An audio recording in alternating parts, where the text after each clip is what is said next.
Ndị be anyị kelekwanụ m unu. Anyị sị ka nke chiri ya zelu. Anyị sị ka ọ mara n'ala Igbo na mma. Anyị adị ka Chineke ada agwụ agwụ. Otu anyị kwuru ya, otu akwa ya dịrị. Ise, ise, ise. Dị ka o si dị ụbọchị uhuruchi nketa anyị wetara nnukwu ozi. Biko geenụ ntị. Ife a bụ according to the Biafran activist wetara ya bụ ozi. Quote, as e dey hot, Asalok don scatter. Tinubu government in shock. AU leaders, USA herbalists demand cream as Finland government withdraw charges against Mazi Simon Ekpa. Here the news in details. Alright, according to the Biafran activist Utaraya Bozina Oruchino Bosinketa, I am asim na kayak tonti na gaya before Jimakia, Webia, Edika Yegesia Bife, Gidropora Ifichano Dinkegi. Alright, over to you, sir. Cabinet members has suspended anything that has to do with Ekpa's trial, and that has been reported. It was reported. We don't know how they get to that conclusion, but a lot of analysts, international analysts and lobbyists are tying it to, federal government lack of evidence. How can that be true? A lot of people are also saying pressure coming from other Western powers, Putin, Donald Trump, and all of that. The reason why Finland government suspended the trial, begs, of course, Biafrans, and they are ready to give Ekpa, one of the greatest team in support of Biafra. All right, thank you for having me. I think it is a global recognition that the Nigerian state or government is lacking of what we call integrity. When the Nigerian government tell you that this is what has happened, I believe you need to verify not twice, but I think 4 times. Let me tell you one of the lies of federal government. Remember when Lagbaja, the chief of army staff, died? The federal government actually lied that the chief of army staff was never dead. You know who broke that news? It was Simon Ekpa. It was Simon Ekpa that said that he can provide materials that this man is indeed gone. He died, I think, in an international hospital. And 3 days later, the Nigerian government has accepted that after Simon Ekpa has exposed their lies. Today, with the emergence of Donald Trump, who in the recent time has been engaging the Finnish president, who is Alexander Stubb. I mean, they just had a meeting, I think about 72 hours ago. And I'm not surprised that now Finland has put a stop to that, because for me it's just a show of lies by the Nigerian government. Because don't forget, the Nigerian government also told us that since last year that they have materials that they will forward. We are in March. Today marks April 1st. So in more than 4 months, Nigeria has not been able to convince the Finnish government that whether Simon Ekpa is a criminal or not. They don't have any say. They do not have any fact. All they do is blackmail. Is that not what they did to Ojukwu in 1966 to 1970? How they blackmailed him? How they took him to Abuja Call? They blackmailed him, saying that he is a what? He's a genocidal human being. I mean, was that not what they made him? Today, they do not. The Nigerian government, the Nigerian state, does not want to see Ojukwu as an hero. They call him a villain. They call him someone who pushed his people into a massacre. The same thing they want to do for Simon Ekpa. But not everybody has a soft head. Some people indeed have a coconut head. And I must agree, Simon Ekpa is one of those people that his head. There's an adage, they say that a head that break a coconut, not a drink. People like say, Simon Ekpa head wants to drink this coconut water. Because everything seems to be falling in pleasant places for this very young man. A very vibrant young man in his mid-30s, going to his 40s. He has been able to demystify all the lies that the Nigerian was founded upon. The lies of one Nigeria, the lies of a country that is united in peace and justice, which is all lies. Donald Trump has been following the Nigerian news, the Nigerian politics. You can see how the Igbos have been intentionally marginalized, which of course are the outcry of this freedom fighter, Simon Ekpa, Mazinambi Kanu, because that is who they are. These are men who are simply fighting to liberate their people. They are not seeking to destroy the country. No. Let us leave. Let us extract or eject ourselves from this conundrum, a system that has been designed never to work. Nigeria will not work for as long as we practice this kind of unitary system. When Nigeria had its greatest success was when everybody was on their own. Michael Okpara was dealing with the old Eastern business. You know, we didn't have this issue of incursions by the Fulanis, whereby they were now converting on the oil and gas in Imo, Owerri, Abia. So these are the things. Simon Ekpa's case has exposed the many lies that has been told to the international bodies. You know, Simon Ekpa's men challenged Christopher Musa, let us meet at the international court. I don't know, maybe you have seen him there, but I know his shadow has not stepped foot into the court because he knows he dare not. Ever since Simon Ekpa's issue has gotten this global recognition with the emergence of Donald Trump, have you forgotten that Christopher Musa was disgraced? Canada told him, where you what are you coming here to? You people that have no respect for human rights, no regard for human rights. You know, Christopher Musa wanted to attend an event where people are being celebrated for their show of heroism. They told Christopher Musa, you are not welcomed. I mean, we saw all of it. New Rubadi said, to hell with Canada, to hell with a people that can literally deal with Nigeria within a twinkle of an eye. Then you're telling them to hell. You see, the likes of Alexander Storm are people that have what we call sense of reasoning. I must commend him. Initially, you know, all of us were sort of, what is going on? Why is Alexander Storm now compromising? Because as far as we're concerned, Simon Ekpa is a citizen. He's also a politician. He's a prominent personnel in Finland. He's not just an ordinary Finnish citizen. He is married to a Finnish lady. He has served in their military. He got to an high rank. He is also into their politics. So he is not just a pushover. A person who is a lawyer by profession in Finland, Simon Ekpa, would not just set himself up for such a cause if he has no evidence to back himself up that he is not into criminalities.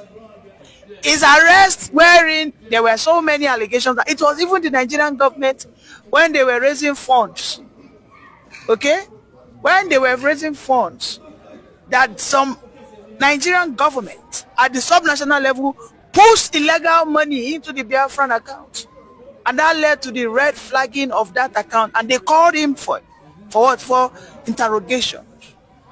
I haven't gone through the interrogation. Then immediately the Nigerian government wanted to see this opportunity. He's a terrorist. They asked them, how has this man terrorized you? When Nigerian government wants to provide one, the Biafran government in exile has provided 1,000 evidence that now Nigeria, they even terrorize us. Just some days ago, another one happened in Ehamufu. Fulani herders went there. They have done this thing, you know, they did it in 2 occasions within a period of 1 month. February 18, they attacked that same village in Ebonyi that borders with Enugu. Again, in March ending, they went again to attack. And these are evidence that the Biafran Republic government in exile will show to the Finnish government. The Finnish government they've had so many evidences. You know how they bombarded Alexander Stubb emails when this scenario of Simon Ekpa initially started?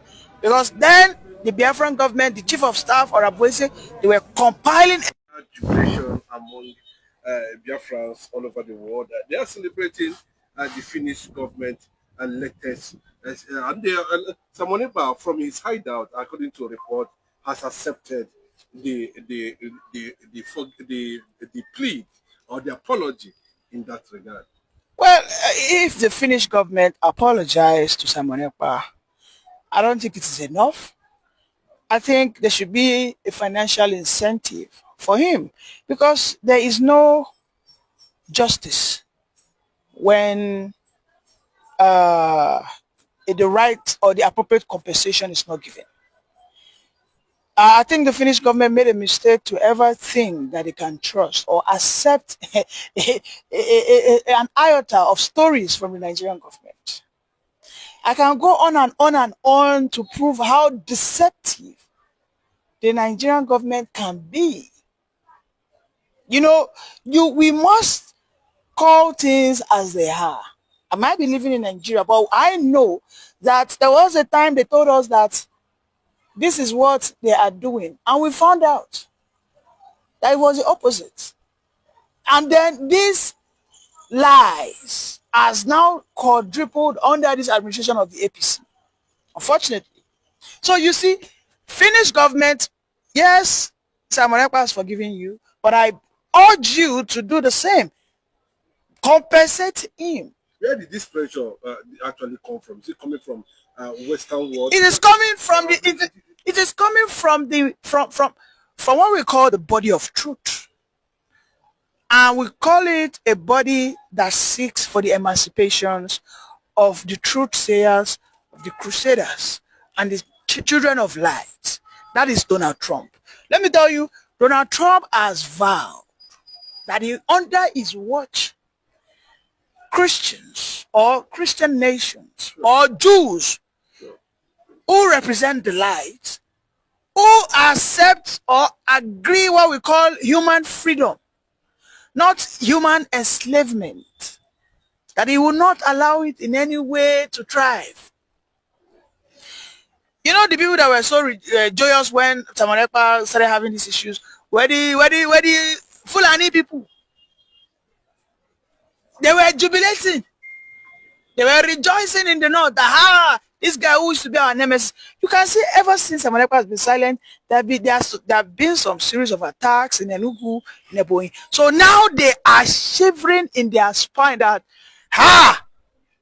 indeed, Finnish government have caught up with us that we lied. And this man who is a thorn in our flesh will come back. All of a sudden, you will see that in a couple of days, those Fulani people will be pushed back into their shells. Because they say that it is only a lion that faces its battle without a show of fear. And these are the people who represent the Igbos or the Biafrans, shall I say. The Simon Ekpa, the likes of the Mazinam, the Kanu. I mean, look at what is going on everywhere now. Look at what happened in Edo State. There is a prophecy that was said by Mazinam the Kanu as at 2018 or thereabout, or 2019, 2020, where he said that this issue, this conundrum, is not just about ethnicity. It is simply about conquest. And he labeled it correctly that it is a Fulani conquest. Otherwise, why will a governor who has always had his people killed for a period of 1 year, 2 years by these same Fulani marauders? So now, because his own people who feel that they have been abandoned and decided to take justice into their hands, and they call it good justice. Okay, when the government fails, what do you think is going to thrive? Anarchy will thrive. If the government was up and doing, there wouldn't be anything called jungle justice. If the government of Nigeria was a fair and just one, we would not be talking about a Samonepa. Because a Samonepa of himself was once a believer of the Nigerian state. He wasn't just a believer, he was a professional athlete that won gold. But when he got to a point, when he was about to go for an international event, you know what they did? They shortchanged Samonepa. They brought a northerner who didn't have the competence, who didn't have the capacity of Samonepa. They pushed Samonepa down and they took that person. And that person went to that international stage and he embarrassed the Nigerian country. That was the very day Samonepa had a change of turnaround. That is what Nigeria has been built on. They use those who are competent as a stepping stone to put in these Fulanese. And that is why Mazi Nnamdi Kanu has always been right when he said Nigeria is a project that the Fulanese want to conquer. It might take them 30 years, it might take them 40 years. And he has said, why that will happen, his own people would have left the country. And that was why we had his disciple, Samonepa, today, who has taken that message to an international stage. And today we can see it making international records, wherein a country as high as Finland has said that they will forgive and indeed will compensate Samonepa. Thank you very much. For that wonderful question, the anchor of this great platform. First and foremost, I want to say Samonepa has come out to say, or has outlined countless times, that he said that the Nigerian government cannot win Biafra with a barrel of gun for the second time. Now when he said that, see, Nigerian government cannot win Biafra with a barrel of gun, it means that nobody needs to die for them to exit Nigeria. Now, Ojukwu fought Biafra in a different dimension. Now, Mazi Nnamdi Kanu did it via his own dimension. So Ekpa is taking it globally. And now, we've seen world body recognize Biafra.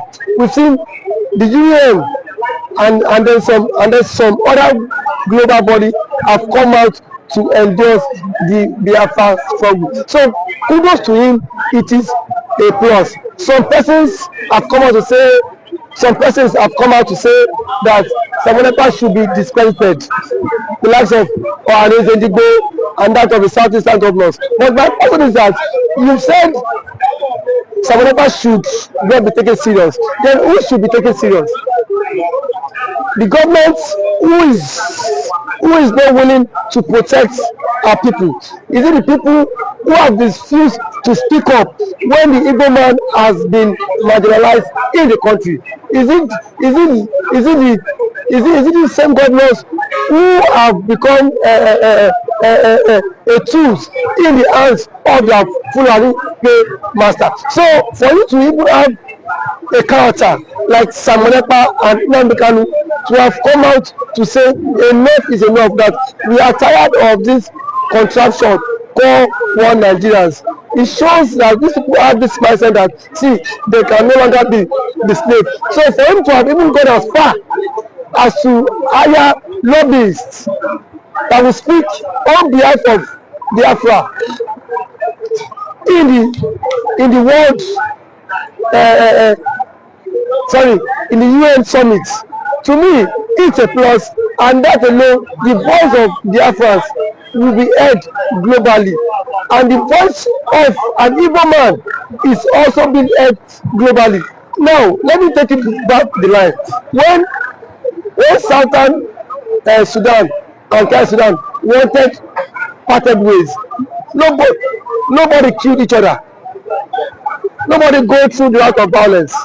It was done amicably. So Samonepa is doing it amicably for him to convince world leaders that this thing is possible, and why the government of the day, the present government of Nigeria, are not seeing it that way. Thank you. You can also to the government, the Nigerian government be worried about this.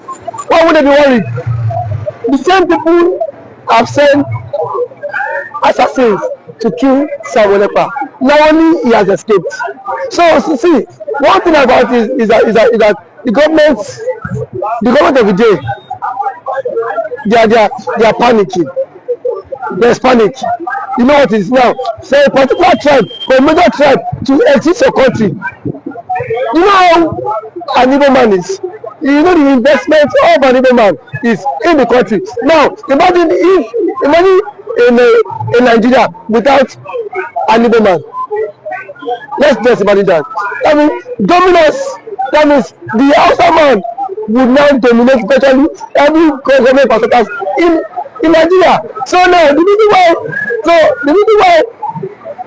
Igbo man is still believe that's Nigeria is because the Igbo man is still in the contraption called Nigeria. And eventually, if the Igbo man leaves, my brother, the Yoruba man will know the true meaning of Nigeria, and then we now know who owns Nigeria.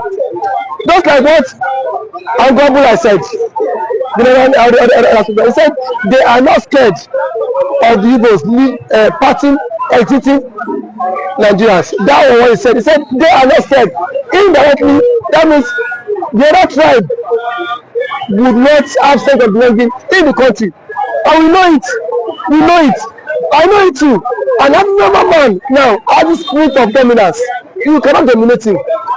If a Fulani man has the spirit of dominance, for you to dominate him, it will take ages. In terms of population, you cannot dominate them. So one thing is that ndị be anyị ngwadarụ niile nụ dịka unu si wee gee ya bụ ife anyị ji maka ya wee bịa n'ebe akwụkwọ n'ụbọchị uhuruchi nke taa.